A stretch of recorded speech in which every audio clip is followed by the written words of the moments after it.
Hi everyone. Okay, so I finally read it.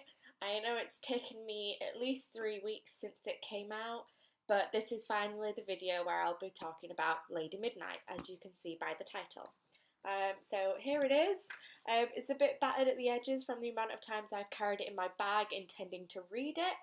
And reading it, I've spent 3 weeks reading it. It's a big book. It's very much bigger than my head. But I finally read it. I also want to say, just before you carry on watching this video, there will be a few spoilers. I am going to be talking about the ins and outs of the novel, the bits that surprised me, the bits that didn't surprise me, and things like that.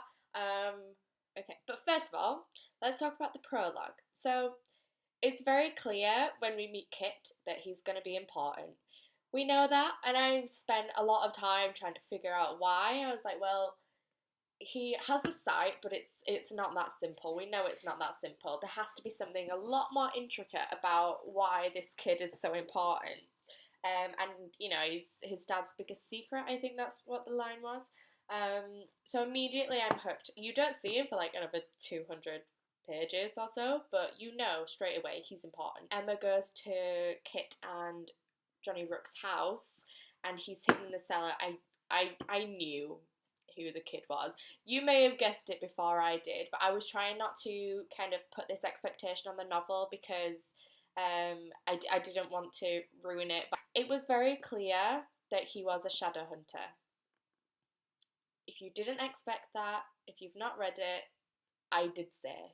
Um, he is a shadow hunter who we later figure out who he is at the end of the novel, which I was trying to figure out why there was another 100 pages left after everything that went down went down. I was like, it's because they're introducing the new plot line. Cassandra is, she's putting something on us to make us wait another 2 years for the next book, which is going to be difficult having read it now.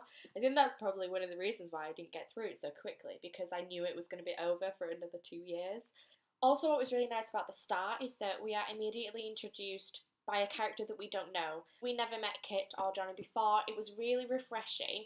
Knowing that this was a new series, I knew that I was going to be introduced to characters that I knew of.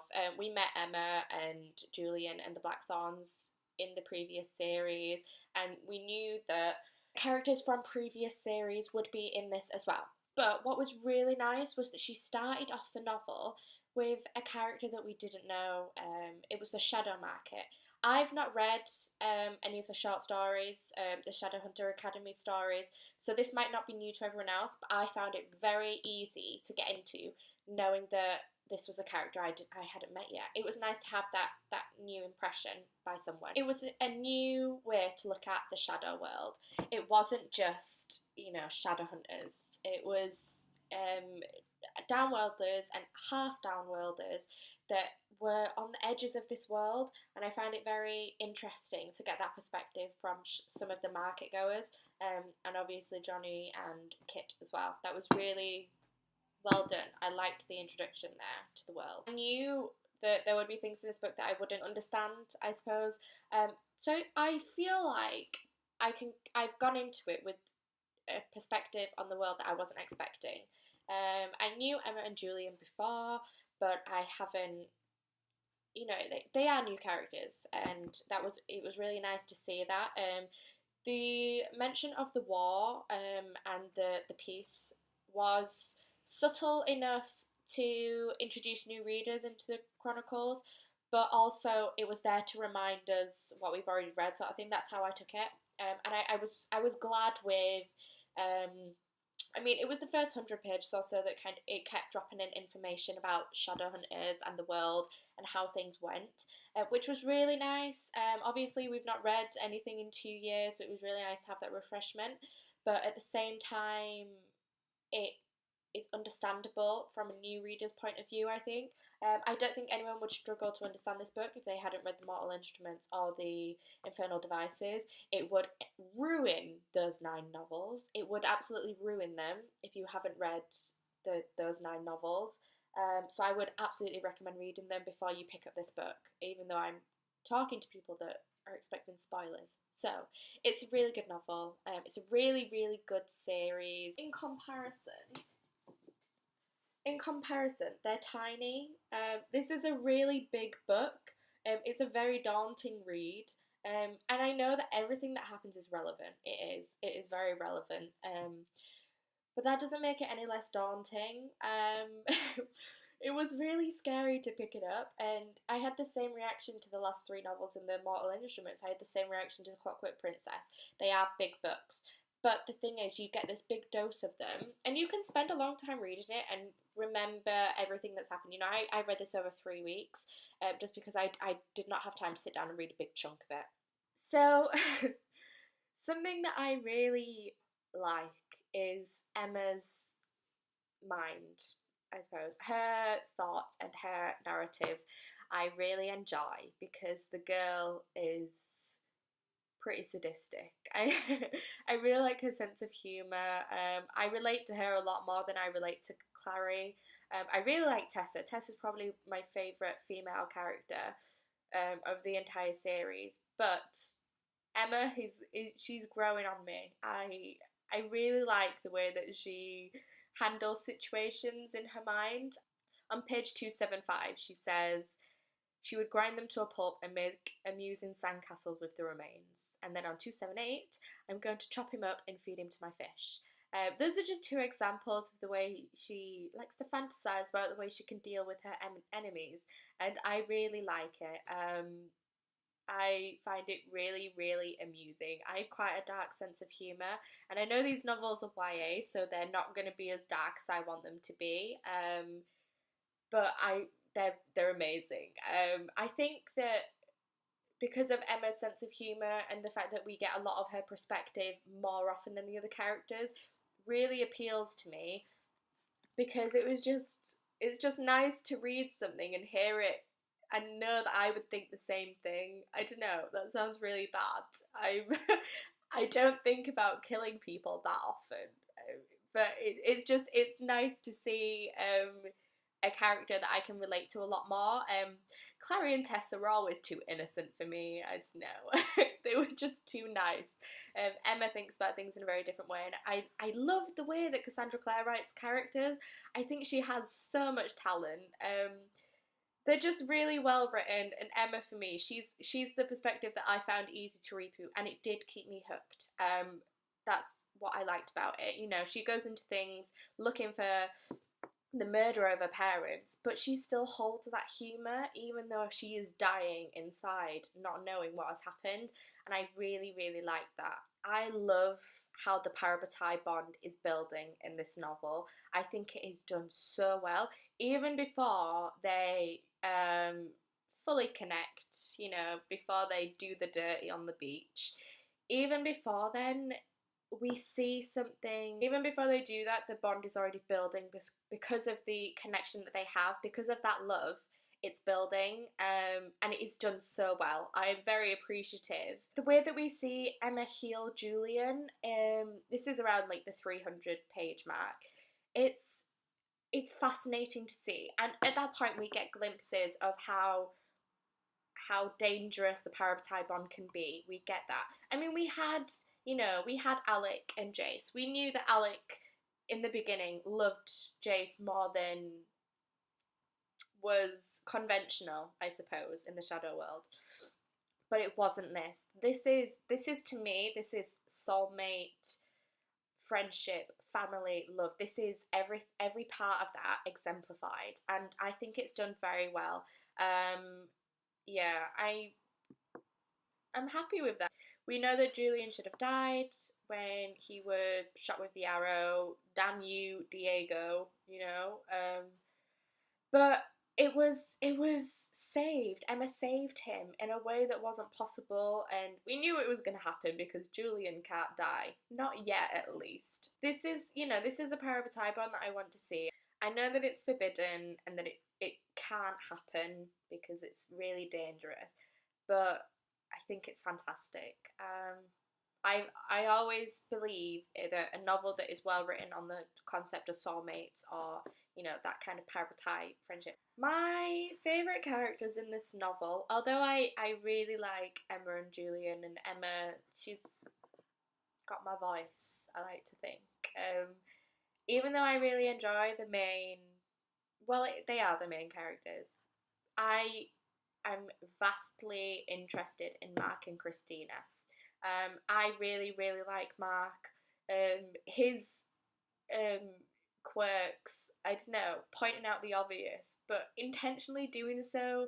I like the way that he can combine his fairy life and his human life. I think it's really beautifully done. I like his playfulness. I like his honesty as well, even though I know he can technically kind of lie a little bit. I really like the honesty and the abruptness of his characteristics and his personality. I really like the fact that he will eat a bowl of strawberries covered in maple syrup, because I would do that. We could do that together, Mark. We could do that.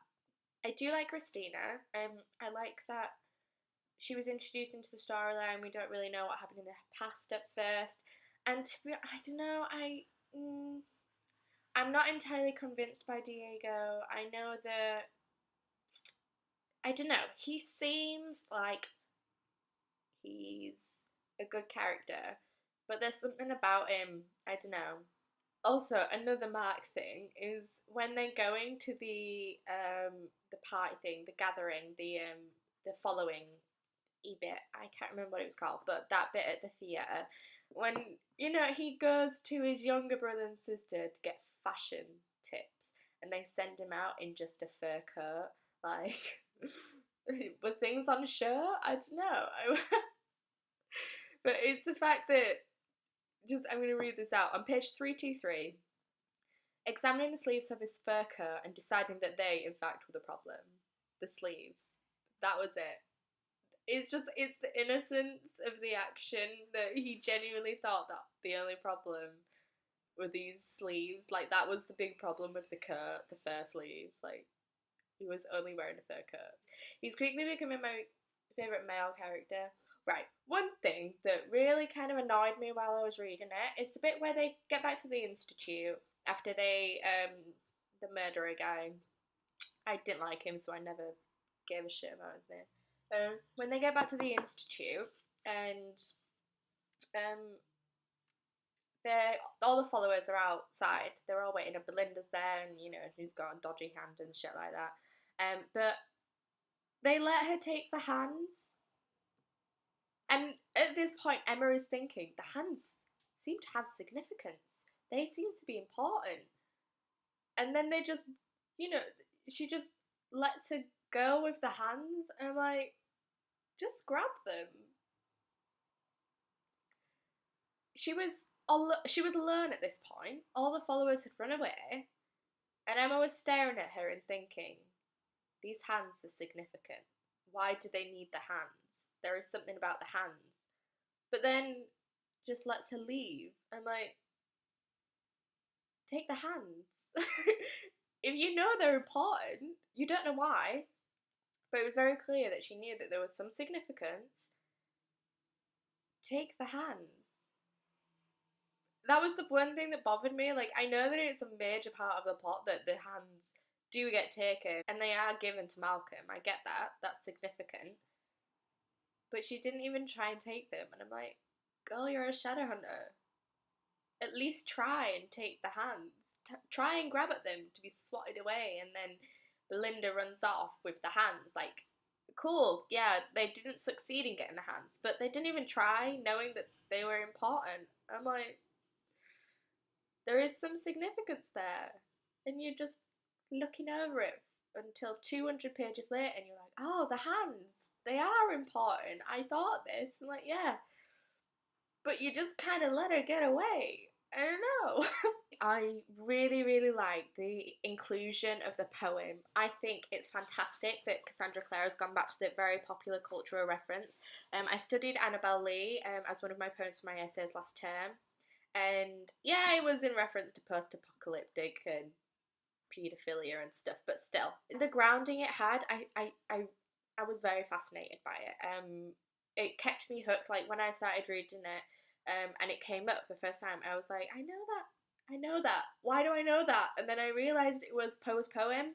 It has great influence with me. So when I read that, I was like, yes, thank you, Cassandra Clare. Thank you very much for putting this in there. And it was very effective. The way that she entwined the actual poem with the origin of this whole drama, the fact that this poem was the essence of the entire novel, kind of. It was really, really well done. And I was thinking, because obviously then Tavi, bless him, he goes and gets his little kiddie book, and it would be the one thing that they don't look at. Like, this is a poem. Like, poems are grounded in fairy tales, and they're grounded in children's books. He gets this children's book, and the story in it is Lady Midnight. And I remember he mentioned, I think at this point I was like, okay, so Forbidden Love. What forbidden love are we reading about right now? And I was like, Parabatai. Because he did say there was a story about, you know, the forbidden love of the Parabatai. And then he was like, and then there's Lady Midnight, and that's the saddest of all. And I was like, so there's big forbidden love, which is the worst love that Shadowhunters can have, and that is the Parabatai. So I was like, at this point, I was like, did she fall in love with her Parabatai? Is that why she was locked away? Because we were hearing about how Parabatai get separated if they fall in love, and they're stripped of their markers, they're forbidden to see each other ever again. And I was like, this could be what it is. This could be the Blackthorn history repeating itself, which is a really nice idea. But obviously, it wasn't that. This was 200 years ago, right? So, what about it? Like, what would it be? Like, I wouldn't have thought that anything would be wrong with a downworlder relationship now. But if we're going back 200 years in the shadow world, that was the next thing that came to mind. And I was right. Like, 50 pages later, I'm like, yep, warlock, got it. And then when this happened, I was like, okay, right, present day, this is the warlock that we know. This is one that we've come across already. I've not read the Bane Chronicles, I've said this, I've not read the Academy books, so I was so happy when I was like, right, oh my god, this is Malcolm, it has to be. And then I flipped over the page, and Emma was like, it's Malcolm.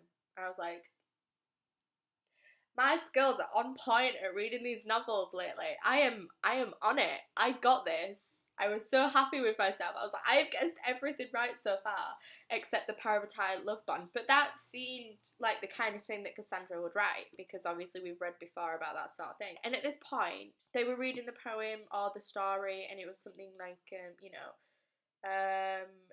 Blackthorn blood for Blackthorn blood, like the 13 and then the last. And I was like, the last. The last blood, the last death, like the last Blackthorn. And then I was like, oh my god, they're gonna kill Tavi again. Like, this is Max all over again. They're gonna kill Tavi. She's gonna kill off another young child close to our hearts. And then Malcolm, like, kidnaps him. I'm like, shit, this can't happen again. Like, because you've got to get into the book, and because it's such a big book, you can't guess too early, because what's the point? You don't know anything. You don't know. And then everything starts to unravel, and then all your assumptions come true, and you're on point as a reader at this time. I stopped reading at one point. I just had to just appreciate myself. I was just like, Poppy, you're doing well. Like, you've got this. You're doing good. I was very good at guessing this novel, and I genuinely, I know that a lot of people were surprised by the things that happened in this novel, but I think because of how many times, I guess, I've read Her Mortal Instruments as I was growing up. They were really, really important books to me, and I feel like I'm on a level with her writing that I understand it a lot more, and I see where she will go, or where she could go, and she did, she didn't kill Tavi. Fair enough.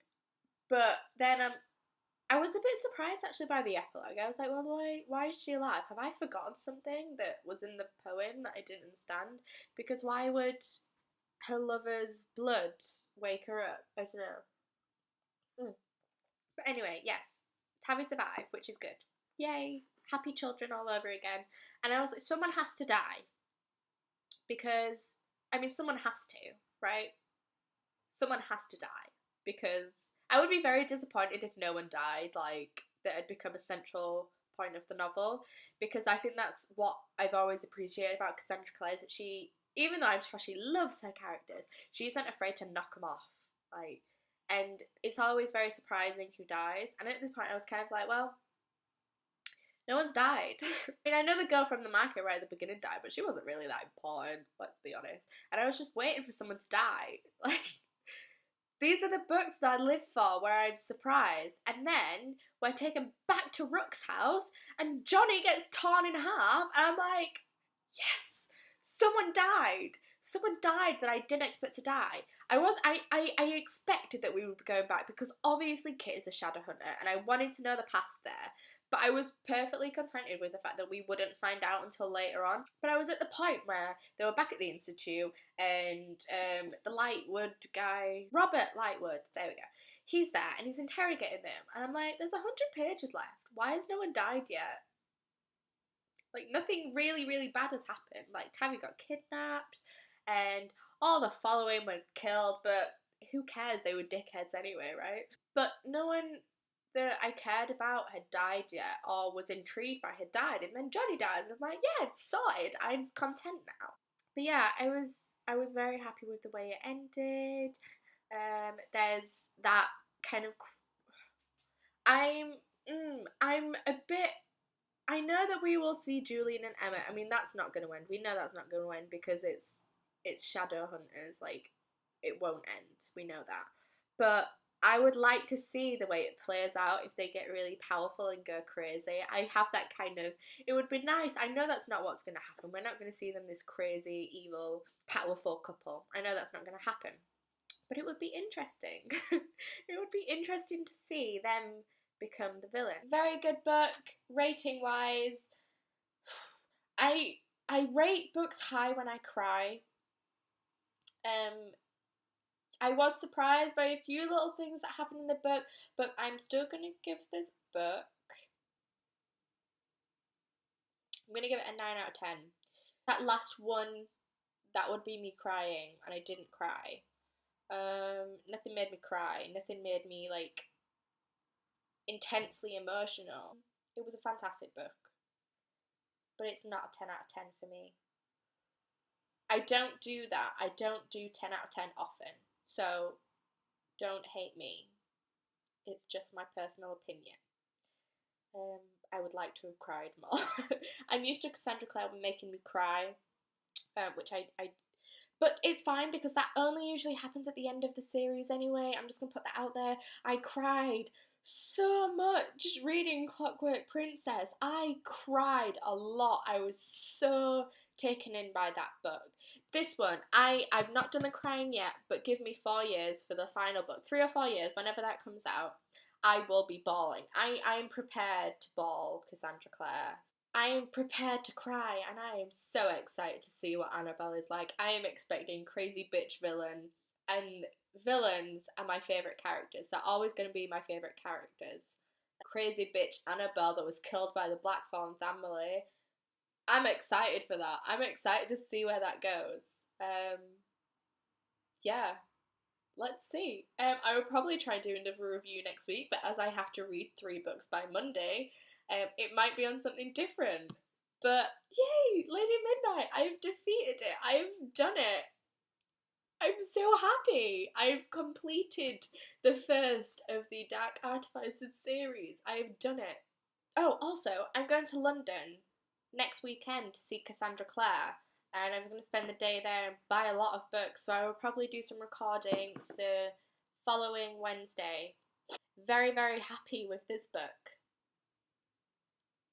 Bye. Give me a thumbs up if you agreed with my opinions. Give me a thumbs up if you didn't. Subscribe to my channel if you want to see more, if you want to see that vlog from London in a couple weeks' time. You need to subscribe, basically. I'll see you soon, guys. Bye.